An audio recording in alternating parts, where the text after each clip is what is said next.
ശ്രീ മോഹൻ വർഗീസ്, ഇവിടെ ഇവിടെ ഒരു ഇവിടെ ഇത് ഓഫ് കോഴ്സ് രാഷ്ട്രീയം നടക്കുന്നുണ്ട്. ഈ പറഞ്ഞ ആയത്തുള്ള അലി ഖമനെ ഇന്ത്യയുടെ സുഹൃത്താണ്, ഒരു തർക്കം അക്കാര്യത്തില്ല. ശരിയാണ് ഈ പറയുന്ന പോലെ എന്താണ് ആർട്ടിക്കിൾ 360 കാര്യത്തിൽ അല്ലെങ്കിൽ കശ്മീരിൻ്റെ കാര്യത്തിൽ ചിലപ്പോഴൊക്കെ ഒരു തവണ പാകിസ്ഥാൻ കൊണ്ടുവന്ന റെസൊല്യൂഷൻ ഒരു തവണ ഇറാൻ എതിർത്തിട്ടുണ്ട്. ഇന്ത്യ ഒരർത്ഥത്തിൽ ഒരു സങ്കീർണതയിൽ രക്ഷിച്ചിട്ടുണ്ട്.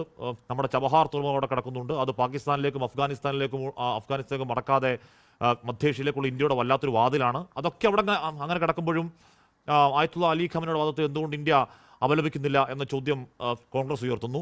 നമ്മൾ വിളിച്ചിട്ട് നമുക്ക് ഇങ്ങോട്ടേക്ക് വന്ന നമ്മുടെ കപ്പൽ നമ്മുടെ ബാക്ക്യാർഡിൽ അട്ടിമറിച്ചിട്ട് നമ്മൾ എന്തുകൊണ്ട് മിണ്ടുന്നില്ല എന്ന് പ്രതിപക്ഷം ചോദിക്കുന്നു. അതിൽ ഓഫ് കോഴ്സ് രാഷ്ട്രീയമുണ്ട്. പക്ഷേ ഒരു കാര്യം ഉറപ്പാണ്, യുദ്ധം നമ്മുടെ പടിവാതിൽക്കലെത്തി. ശ്രീ മോഹൻ വർഗീസ്, അക്കാര്യത്തിൽ തർക്കം വേണ്ട.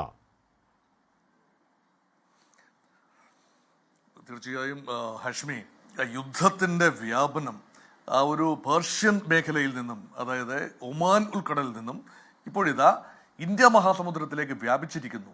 അത് വളരെ ആശങ്കാജനകമായ കാര്യമാണ്. നമ്മുടെ ബാക്ക് യാർഡിൽ എത്തിയിരിക്കുന്നു യുദ്ധം എന്ന് പറയുമ്പോൾ ഒരുപാട് ഡയമെൻഷൻസ് അവിടെ ഓപ്പൺ അപ്പ് ചെയ്യുകയാണ്. ഇതൊരു ടെക്നിക്കൽ ഫാക്ടറുണ്ട്. ഒരു കപ്പൽ ആക്രമിക്കപ്പെടുന്നു. ഇന്ത്യയിൽ നിന്നും ഏതാനും നോട്ടിക്കൽ മൈൽ അകലെ, ശ്രീലങ്കൻ തീരത്തു നിന്ന് തന്നെ 40 നോട്ടിക്കൽ മൈൽ അകലെ, സാങ്കേതികമായി പറഞ്ഞാൽ ഇന്ത്യയുടെ സമുദ്രാതിർത്തിക്ക് പുറത്ത്. അപ്പോൾ അതേക്കുറിച്ച് ടെക്നിക്കലായി ഇന്ത്യയുടെ ഒരു റെസ്പോൺസിബിലിറ്റി അല്ല. അപ്പോൾ അത് ടെക്നിക്കൽ സൈഡ് മാത്രമാണ്. പക്ഷേ അതിൻ്റെ പിന്നിലൊരു ധാർമ്മിക വശമുണ്ട് ഇന്ത്യയിലേക്ക്. കാരണം ആവർത്തിച്ച് നമ്മൾ പറയുന്നതാണ്, ഇന്ത്യ ആതിഥ്യമരുളിയ ഒരു നേവൽ മീറ്റ് സമ്മിറ്റ്, അതിൽ പങ്കെടുക്കാനായി ക്ഷണിക്കപ്പെട്ട് എത്തിയ ഒരു അതിഥി കപ്പൽ, ആ അതിഥി കപ്പൽ സുരക്ഷിതമായി തിരിച്ചു പോകുന്നു എന്ന് നോക്കേണ്ടത് വെറും സാങ്കേതികതയുടെ കാര്യമല്ല. അതും ഇന്ത്യയുടെ സമീപ പ്രദേശത്ത് വെച്ച് അത് ടോർപിഡോ ചെയ്യപ്പെടുകയാണ്. അത് തീർച്ചയായും അതേക്കുറിച്ചൊരു പ്രതികരണം ഉണ്ടാകുന്നില്ലേ? അതുകൊണ്ടാണ് മൂന്നാമത്തെ ഒരു ഡയമെൻഷനിലേക്ക്, ഒരു ഡിപ്ലോമാറ്റിക് ഡയമെൻഷൻ അതിന് പിന്നിലില്ലേ? ഇന്ത്യ ഒരു ആശങ്ക അറിയിക്കുകയോ ഇന്ത്യ അതേക്കുറിച്ചുള്ളൊരു കൺസേൺ അറിയിക്കുകയോ അതിലുള്ള പ്രതിഷേധം രേഖപ്പെടുത്തുകയോ അല്ലെങ്കിൽ ഏതെങ്കിലും രീതിയിലുള്ള ഒരു റെസ്പോൺസ് ഉണ്ടാകണം എന്ന് ചിന്തിക്കുന്ന അനേകരുണ്ട്. അതിൻ്റെ പിന്നിലെ രാഷ്ട്രീയമൊക്കെ മാറി നിൽക്കട്ടെ. പക്ഷേ നാലാമത്തെ ഒരു ഡയമെൻഷൻ കൂടി ചേർത്ത് കഴിയുമ്പോഴാണ് ഇത് വളരെ വൈകാരികമായ ഒരു വിഷയമാകുന്നത്. ഇതിന് പിന്നിലൊരു കൃത്യമായ രാഷ്ട്രീയമുണ്ട്. ഇന്ത്യയിലെ പ്രതിപക്ഷം കൃത്യമായ ഒരു രാഷ്ട്രീയം ഇതിൻ്റെ പിന്നിൽ പറയുന്നു. ഇന്ത്യയുടെ ചേരിചേരാ നയം മുൻകാലങ്ങളിൽ അതിപ്പോൾ പ്രായോഗികമായി പരിഷ്കരിച്ചു. സ്ട്രാറ്റജിക് ഓട്ടോണമി എന്ന രീതിയിലുള്ള നമ്മുടെ നയം, അവിടെയും ചില കല്ലുകടികളുണ്ട്. പ്രഖ്യാപിതമായ ഒരു പോളിസിക്ക് ബദലായി ഇപ്പോഴിതാ ചില പുതിയ നീക്കങ്ങൾ ഉണ്ടാകുന്നു, പുതിയ സമവാക്യങ്ങൾ ഉണ്ടാകുന്നു. ആ സമവാക്യങ്ങൾ അതെത്തിച്ചേരുന്ന രീതി, അതിന് പിന്നിലെ നിഗൂഢത, ഇതെല്ലാമാണ് എപ്സ്റ്റീൻ ഫയൽ ഉൾപ്പെടെയുള്ള കാര്യങ്ങൾ ചർച്ചാ വിഷയമാക്കി എടുക്കുന്നത് പ്രതിപക്ഷമാണ്. ഇവിടെ ഇന്ത്യയുടെ പ്രധാനമന്ത്രിക്ക് എന്തുകൊണ്ട് കൃത്യമായൊരു നിലപാട് എടുത്ത് പറയാനാവില്ല? അപ്പോൾ സാങ്കേതികമായി പറഞ്ഞാൽ ഇന്ത്യയുടെ പ്രധാനമന്ത്രി എല്ലാ കാര്യത്തോടും പ്രതികരിച്ചിട്ട് കാര്യമില്ല. ഇന്ത്യ ഡയറക്റ്റ് ഒരു പാർട്ട്ണർ അല്ല. 3 രാജ്യങ്ങൾ മാത്രമേ ഡയറക്റ്റ്ലി ഇൻവോൾവ് ആയിട്ടുള്ളൂ. അതുകൊണ്ട് ഗൾഫ് രാജ്യങ്ങളെ ആക്രമിക്കുമ്പോൾ അത് ഇൻവോൾവ് അല്ലാത്ത രാജ്യങ്ങൾ ആക്രമിക്കുന്നു. അതേക്കുറിച്ച് ഇന്ത്യയുടെ പ്രധാനമന്ത്രി, ഇന്ത്യയുടെ നേതൃത്വം ഒരു നിലപാട് പറഞ്ഞു. പക്ഷേ ആദ്യ ആക്രമണം ഉണ്ടായത് 3 രാജ്യങ്ങൾ തമ്മിലുള്ള, ഇസ്രായേൽ, അമേരിക്ക ആൻഡ് ഇറാൻ, ഈ 3 രാജ്യങ്ങൾ തമ്മിലുള്ള വിഷയങ്ങളാണ്. അത് അവർ പരിശീലിച്ചുകൊള്ളും എന്ന ഒരു ഒട്ടകപക്ഷി തല മണ്ണിൽ പൂഴ്ത്തി വയ്ക്കുന്നത് പോലെയുള്ളൊരു സമീപനം, ആ സമീപനം എടുത്തു.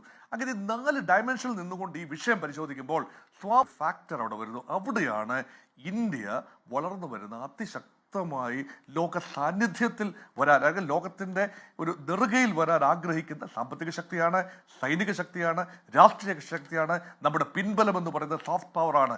ഡിപ്ലോമസി ആൻഡ് ഡെമോക്രസി ഉൾപ്പെടെയുള്ള നമ്മുടെ സോഫ്റ്റ് പവറാണ്. അവിടെ ഒരു മോറൽ പൊസിഷനിങ് എടുക്കേണ്ട സമയത്ത് നമ്മൾ മാറി നിന്നാൽ, പ്രായോഗികതയ്ക്ക് വേണ്ടി രാജ്യ താല്പര്യത്തിന് എന്ന പേരിൽ മാറി നിൽക്കേണ്ടി വന്നാൽ ചരിത്രത്തിൽ എങ്ങനെയായിരിക്കും ഇന്ത്യയുടെ സ്ഥാനം അടയാളപ്പെടുത്തുക? ഇതൊരു നിർണായക ഘട്ടമാണ്, ഒരു ചേഞ്ചിങ് ഘട്ടമാണ്. അവിടെ ഇന്ത്യയുടെ പ്രധാനമന്ത്രി ഇന്ന് നടത്തിയ ഒരു പ്രസ്താവന നമ്മൾ കാണാതെ പോകരുത്. നിയതമായ ചട്ടങ്ങളുടെ അടിസ്ഥാനത്തിൽ രൂപപ്പെട്ടു വരുന്ന ഒരു ലോകക്രമത്തിൽ നിന്നും ഒരു രാജ്യത്തിനും മാറി നിൽക്കാനാവില്ല. അതിനർത്ഥം അമേരിക്ക നേരിട്ട് വിമർശിച്ചു എന്നല്ല. ചട്ടങ്ങൾ മാറ്റിവെച്ചിട്ട് ആ നിയമം കയ്യിലെടുത്തുകൊണ്ട് അധികാരത്തിൻ്റെ അല്ലെങ്കിൽ അഹങ്കാരത്തിൻ്റെ അല്ലെങ്കിൽ ശക്തിയുടെ മുഷ്ക് കാട്ടിക്കൊണ്ട് ആക്രമണം നടത്തുന്ന ആ രീതി പൂർണ്ണമായിട്ട് ഇന്ത്യ അംഗീകരിക്കുന്നില്ല എന്നതിൻ്റെ ഒരു വെയിൽഡ് റെഫറൻസ് എന്ന രീതിയിൽ അതിനെ കാണാം. പക്ഷേ അമേരിക്കയുടെ പേരെടുത്ത് പറയുന്നില്ല, എന്താണ് നിയതമായ ചട്ടങ്ങൾ എന്ന് പറയുന്നില്ല. ഒരു കാര്യം അറിയാം, റൂൾ ബേസ്ഡ് വേൾഡ് ഓർഡർ അതെല്ലാ രാജ്യങ്ങളുടെയും ആവശ്യമാണ്. പ്രത്യേകിച്ച് ഈ ഒരു പാർശ്വവൽക്കരിക്കപ്പെടുന്ന രാജ്യങ്ങളുടെ ആവശ്യമാണ്. Afro Asian, Latin American countries, അതാണല്ലോ ഗ്ലോബൽ സൗത്ത്. ഇന്ത്യ ഗ്ലോബൽ സൗത്തിൻ്റെ സ്വരമായി മാറാൻ ആഗ്രഹിക്കുന്ന സമയങ്ങളിൽ യഥാർത്ഥത്തിൽ മുൻപ് മൂന്നാം ലോകത്തിന്റെ സ്വരമായിരുന്നു. അത് ഗ്ലോബൽ സൗത്ത് എന്നുള്ള പിന്നീടാണ് ആ പദപ്രയോഗം വരുന്നത്. ആ സ്വരമായി മാറാൻ ആഗ്രഹിക്കുമ്പോൾ ഒരു നിലപാട് വേണ്ടേ, ഒരു പ്രതികരണം വേണ്ടേ? ആ പ്രതികരണം ഒന്നാന്തരമായി എടുക്കാനുള്ള രണ്ട് സമയങ്ങളാണ്. ഒന്ന്, ഒരു രാജ്യത്തിന്റെ ഉന്നത നേതാവ്, അദ്ദേഹം പ്രധാനമന്ത്രിയുമല്ല പ്രസിഡന്റുമല്ല, പക്ഷെ സുപ്രീം ലീഡറാണ്. ആ സുപ്രീം ലീഡറിന്റെ സ്വഭാവം എന്തു തന്നെ ആയിക്കൊള്ളട്ടെ, കാശ്മീർ വിഷയത്തിൽ അദ്ദേഹം മുൻകാലങ്ങളിൽ എടുത്ത ചില നിലപാടുകൾ, പറഞ്ഞ ചില വാക്കുകൾ ഒക്കെ ഇന്ത്യ കലോത്സരം ഉണ്ടാക്കുന്നതാണ്. അതൊക്കെ ചരിത്രത്തിന് മോഹൻ വർഗീസ് ഇവിടെ രാജീവ് പി നായർ പറഞ്ഞത് മറ്റൊരർത്ഥത്തിലാണെങ്കിൽ കൂടിയും ഞാൻ ഇല്ലാത്ത കാര്യങ്ങൾ അല്ലെങ്കിൽ മറ്റു കാര്യങ്ങൾ പറഞ്ഞ് അയാളുടെ രാഷ്ട്രീയ ഭാവി തകർക്കുന്നില്ല എന്ന് നമ്മുടെ പ്രധാനമന്ത്രിയെ പറ്റി പറഞ്ഞ പോലൊരു അധിക്ഷേപം ആയത്തുള്ള ഖമനി നടത്തിയിട്ടില്ല. ഈ പിഴച്ചുങ്കം എന്ന് പറയുന്ന തോന്നിയവാസം നമ്മുടെ തലയ്ക്കടിച്ച് പേടിപ്പിക്കാൻ ഈ പറയുന്ന ആയത്തുള്ള ഖമനി തുനിഞ്ഞിട്ടില്ല. ഈ പറയുന്ന രീതിയിൽ എന്താണ് റഷ്യയിൽ നിന്ന് എണ്ണ വാങ്ങിക്കഴിഞ്ഞാൽ എന്താണ് ചെയ്തു കളയും എന്ന് പേടിപ്പിക്കാൻ ഈ ആയത്തുള്ള ഖമനി തുനിഞ്ഞിട്ടില്ല. ഇവിടെ ഇന്ത്യ പാക് യുദ്ധം ഉണ്ടായപ്പോൾ ഞാൻ ഇടപെട്ടാണ് പരിഹരിച്ചത് എന്ന വ്യാജം ആയത്തുള്ള ഖമനി പറഞ്ഞിട്ടില്ല.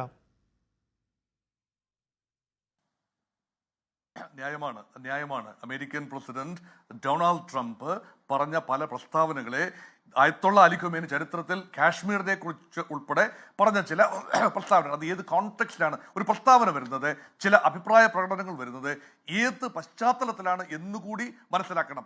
അമേരിക്കൻ പ്രസിഡന്റ് ഇത് മുഴുവൻ പറഞ്ഞിട്ടുള്ളത് വ്യക്തമായ ചില കച്ചവട താല്പര്യങ്ങളോടുകൂടി തന്നെയാണ്, അമേരിക്കയുടെ താല്പര്യമനുസരിച്ചാണ്. പക്ഷെ ഇറാന്റെ പരമാധ്യക്ഷൻ അന്ന് പറഞ്ഞ അഭിപ്രായം ഒരു ജനതയുടെ, അത് ഇന്ത്യയെ സംബന്ധിച്ചിടത്തോളം വളരെ വൈകാരികമായ കാര്യമാണ്, ഇന്ത്യയുടെ അഖണ്ഡതയുടെ ഭാഗമാണ്. ഇന്ത്യ 100% ഇന്ത്യയുടെ ടെറിട്ടറിയായി അംഗീകരിച്ചിട്ടുള്ള കാശ്മീർ ഒരു ഡിസ്പ്യൂട്ടഡ് ടെറിട്ടറി അല്ല. കാശ്മീർ പൂർണ്ണമായും ഇന്ത്യയുടെ ഇന്റേണൽ വിഷയമാണ്, അതൊരു ഇന്റർനാഷണൽ വിഷയം പോലുമല്ല. അങ്ങനെയൊരു വിഷയത്തിൽ മറ്റൊരു രാജ്യത്തിന്റെ ഒരു നേതാവ് ആര് തന്നെ ആയിരുന്നാലും പ്രതികരണങ്ങൾ നടത്തുന്നത് ഇന്ത്യക്ക് സ്വീകാര്യമല്ല, നയതന്ത്ര തലത്തിലും സ്വീകാര്യമല്ല, ഏത് രീതിയിൽ നോക്കിയാലും സ്വീകാര്യമല്ല. അതിനുള്ള വിയോജിപ്പ് തീർച്ചയായിട്ടും ഇന്ത്യക്കുണ്ട്. പക്ഷേ അതല്ല ഇവിടെ വിഷയം. അങ്ങനെ പറഞ്ഞിട്ടുള്ള ട്രാക്ക് റെക്കോർഡുള്ള ഒരാളാണെങ്കിലും ഇത് വ്യക്തിപരമല്ലല്ലോ. രാജ്യങ്ങൾ തമ്മിലുള്ള ബന്ധം ജനതകൾ തമ്മിലുള്ള ബന്ധമാണ്. ഇറാൻ എന്ന രാജ്യത്തിന്റെ പ്രതിനിധിയാണ് ഇറാന്റെ പരമോന്നത നേതാവ്. അങ്ങനെ ഒരാൾ ആക്രമിക്കപ്പെട്ടു. ബാഹ്യമായ ആക്രമണത്തിൽ, ഏകപക്ഷീയമായ ആക്രമണമാണ് നടന്നത്. അവിടെ ഇറാനിൽ ബിൽഡപ്പ് ഉണ്ടായിരുന്നു. ഇറാൻ അല്ല ഗൾഫ് രാജ്യങ്ങളെ ആദ്യം ആക്രമിച്ചത്, ഇറാൻ അല്ല അമേരിക്കയെ ആദ്യം ആക്രമിച്ചത്. ഇപ്പൊ American state secretary Marco Rubio പറയുന്നത് ഇറാൻ ആക്രമിക്കുമായിരുന്നു, അതുകൊണ്ട് അങ്ങനെ വിവരം കിട്ടി, അതുകൊണ്ട് ഇസ്രായേൽ ഇറാനെ ആക്രമിക്കുകയും ഇറാൻ ഞങ്ങളെ ആക്രമിക്കുകയും ചെയ്യുമായിരുന്നു എന്ന് ഞങ്ങൾക്ക് പൂർണ്ണ ബോധ്യമുള്ളത് കൊണ്ട് ഞങ്ങൾ മുൻകൂട്ടി തന്നെ പ്രീഎംപ്റ്റീവായി ആക്രമണം നടത്തി എന്ന് അമേരിക്കയുടെ വിദേശകാര്യമന്ത്രി, അതായത് secretary of state Marco Rubio പറഞ്ഞപ്പോൾ അവിടെ ഒരു പാപ്പരത്വമുണ്ട്. ഇവിടെ യുണൈറ്റഡ് നേഷൻസിന്റെ പ്രിൻസിപ്പിൾ എന്താണെന്ന് ആലോചിച്ച് നോക്കൂ ശ്രീ ഹാഷ്മി. ഇത് sovereign equality of nation state, അത് പോയിക്കോട്ടെ. അല്ല എങ്കിൽ യുണൈറ്റഡ് നേഷൻസ് തന്നെ എന്തിനാണ്? കളക്റ്റീവ് സെക്യൂരിറ്റിക്ക് വേണ്ടി രൂപീകരിച്ച ഒരു സമിതിയാണ് ഐക്യരാഷ്ട്ര സംഘടന. എന്ന് പറഞ്ഞാൽ എന്താ? ഏതെങ്കിലും രാജ്യം ആക്രമണ വിധേയമായാൽ എല്ലാ രാജ്യങ്ങളും കൂടെ ചേർന്ന്, ലോകത്തെ എല്ലാ രാജ്യങ്ങളും കൂടെ ചേർന്ന് ആക്രമണ വിധേയമായ രാജ്യത്തിന് അനുകൂലമായി അതിന്റെ ഭാഗത്ത് ചേർന്ന് എന്ന് വരണം. ആക്രമണകാരിയെ ഒറ്റപ്പെടുത്തണം. സാധ്യമാകുമോ?